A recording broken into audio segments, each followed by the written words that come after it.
Hello viewers, thanks for joining us on Lina TV News. I am Harjana Umar Ragada. On the news today, intending pilgrims from Niger State performing 2024 Hajj to pay single deposit of 4.5 million naira.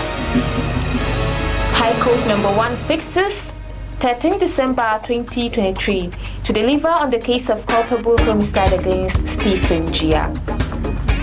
National and State Assembly Election Petition Tribunal sitting in Mina upholds election of Zubairu Ismail of All Progressives Congress APC representing Rafi constituency at the State Assembly. Stay tuned for details.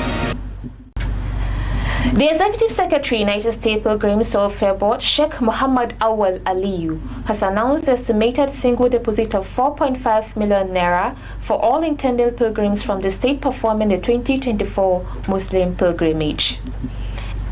Sheikh Awal made a disclosure during the flagging off of the activities of the 2024 Hajj exercise and issuance of seat allocation letters to area pilgrim welfare officers, APWOs, at the board's conference hall or secretariat, Mina. The report. Member House of Assembly representing Kwantagora 2, who is also the chairman House Committee on Hajj, Honorable Abdullahi Isa, and chairman House Committee on Religious Affairs, Honorable Ahmed Mohammed, both in their separate remarks called on all APOs to fear Allah and desist from any form of illegal acts that will jeopardize the tenets of the religion. He further called on them to discharge their duties diligently while promising a better and hitch-free Hajj. The Secretary, Sheikh Muhammad Aliyu, while explaining the requirements needed by intending pilgrims, disclosed that 3,592 seats had been allocated to Niger State by the National Hajj Commission. Sheikh Muhammad Awal Aliyu lamented over the sad reports of extortion against APWOS. He said in a bid to curtail the ugly reoccurrence, a call line will be made available to pilgrims to call in and register complaints. He gave a stern warning to any APO found wanting, with a promise to be dealt with by the board. I want to congratulate Niger like that. This year, by God willing, we are lifting from Mina Airport here. We are not going to Abuja again, inshallah. Aisha Gambo Azumi reporting for Lina TV. The High Court number 1, presided by the Chief Judge of Niger State, Justice Halima Ibrahim Abdul Malik, has said that she will deliver judgment on the case of culpable homicide brought against Stephen Gia on the 13th of December 2023. Stephen Gia was standing trial for setting his biological mother ablaze in Dusankura area of Mina, Niger State, sometimes in 2022. Stephen Gia was safely picked up by men of the Homicide Squad of the State Criminal Investigation and Intelligence Department, SCIID, of the Niger State Police Command, and was taken to custody and was arraigned in Mina Chief Magistrate Court before he finally charged to the State High Court by the legal team of the Office of the Attorney General in the Ministry of Justice for proper prosecution. He was earlier on a holding charges while awaiting the legal advice from the Office of the Director of Public Prosecution, DPP, in the Office of the Attorney General of Proper Prosecution in court of competent jurisdiction.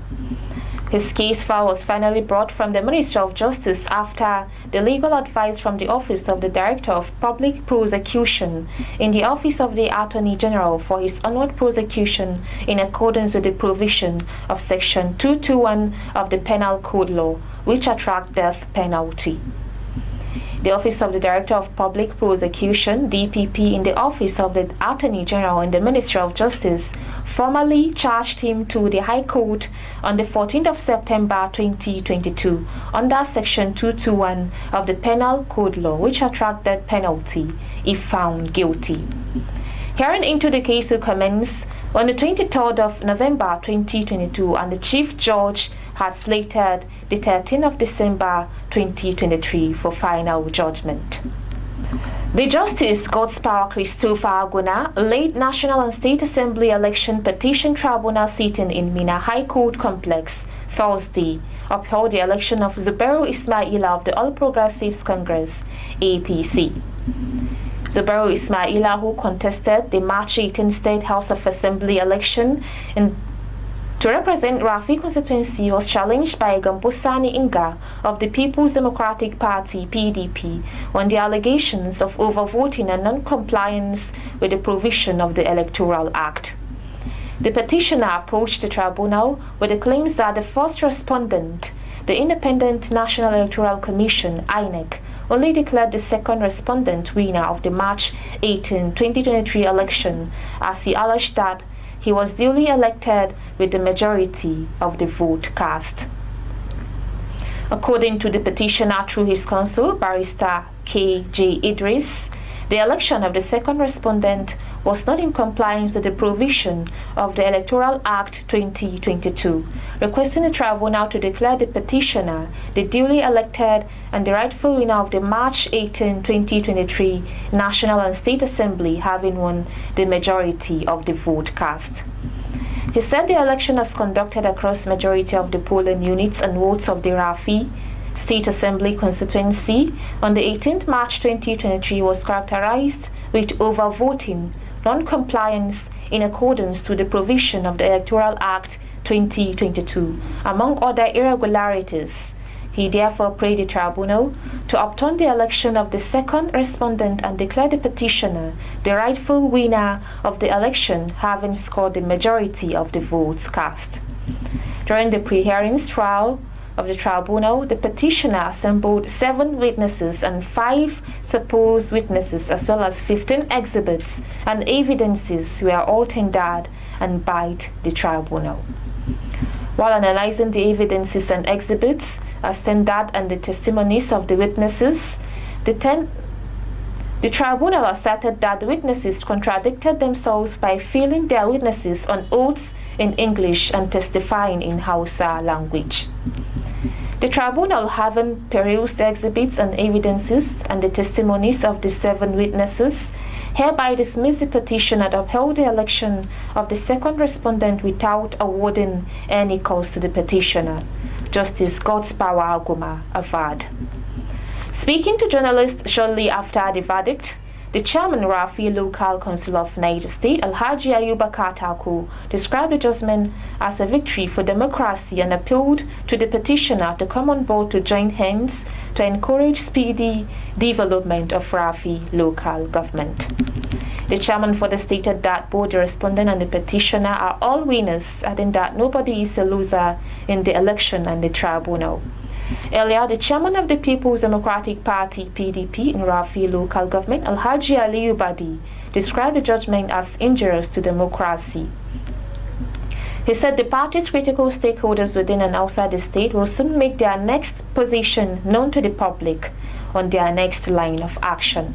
The federal government is coming up with reforms that will separate genuine long-term businessmen and value-added investment from adventurers who cut away the nation's raw materials.